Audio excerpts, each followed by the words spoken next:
नमस्कार आमी नवश्री आपनारा देखছেন नवश्रीज किचेन। आज के आमी बानिয়েছি কুলের আচার। দেখা যাক আমাদের কুলের আচার বানাতে কি কি লাগছে। এখানে আমি 200 কুল নিয়েছি। কুলগুলো ভালো করে পরিষ্কার করে ফাটিয়ে আমি ধুয়ে ফাটিয়ে নিয়েছি। এখানে নুন নিয়েছি, হলুদ নিয়েছি, আখের গুড় নিয়েছি আর নিয়েছিলাম ভাজা মশলা। কড়াই বসিয়ে কড়াইতে সর্ষের তেল দিয়ে আমি কুলগুলোকে দিয়ে দিলাম, একটুখানি লবণ দিয়ে দিলাম কুলের ওপরে। এবার ভালো করে সেটাকে মিশিয়ে নেব লবণ হলুদ দিয়ে। এখন ভালো করে আমি মিশিয়ে নিচ্ছি।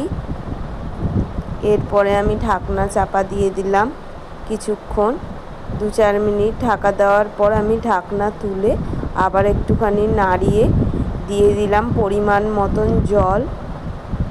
জলটা দিয়ে আমি কুলগুলোকে একটুখানি সেদ্ধ হতে দেব। কুলটা আমার সেদ্ধ হয়ে এসছে। এরপরে আমি দিয়ে দেব আখের গুড়। এখানে আমি 200 কুলের জন্য নিয়েছিলাম 200 গ্রামই আখের গুড়। যেহেতু আমি কুলের মিষ্টি আচার করব সেই জন্য সমপরিমাণ গুড় আমি এখানে অ্যাড করেছি। 200 গ্রাম কুলের জন্য আমি 200 গ্রামই গুড় ব্যবহার করেছি। এবার আমি ভালো করে এটাকে মিশিয়ে নিচ্ছি। ভালো করে নাড়াচাড়া করে ভালো করে মিশিয়ে নিতে হবে এটাকে। এরপরে আমি ভাজা মশলাটা অ্যাড করছি।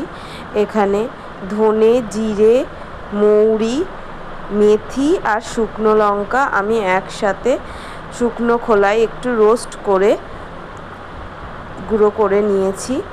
এই ভাজা মশলাটা আমি দিলাম। দেখুন ভালো করে ভাজা মশলাটাও আমি কুলের সাথে মিশিয়ে নিচ্ছি। এই মশলাটা দেওয়াতে আমাদের আচারটা আরও টেস্টি হবে। দেখুন দেওয়া কমপ্লিট হয়ে গেছে আমার। আবার আমি একটুখানি ঢাকা চাপা দিয়ে দিলাম 5 মিনিটের জন্য। 5 মিনিট পরে আমি ঢাকনাটা তুলে দেখছি। আবার একটুখানি আমি ভালো করে নাড়িয়ে মিশিয়ে নিচ্ছি।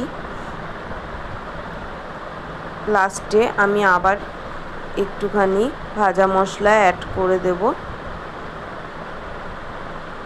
এই সময়ই নুন মিষ্টিটা আপনাদের দেখে নিতে হবে।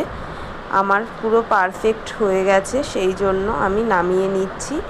সার্ভ করে দিলাম কুলের আচার। এইভাবে করে দেখবেন, প্রচণ্ড টেস্টি হয় কুলের আচার। আমি একটা টেস্ট করে দেখছি, দারুণ হয়েছিল। যদি আমার ভিডিওটা ভালো লেগে থাকে লাইক, কমেন্ট অ্যান্ড শেয়ার করে দেবেন এবং আমার পাশে থাকবেন।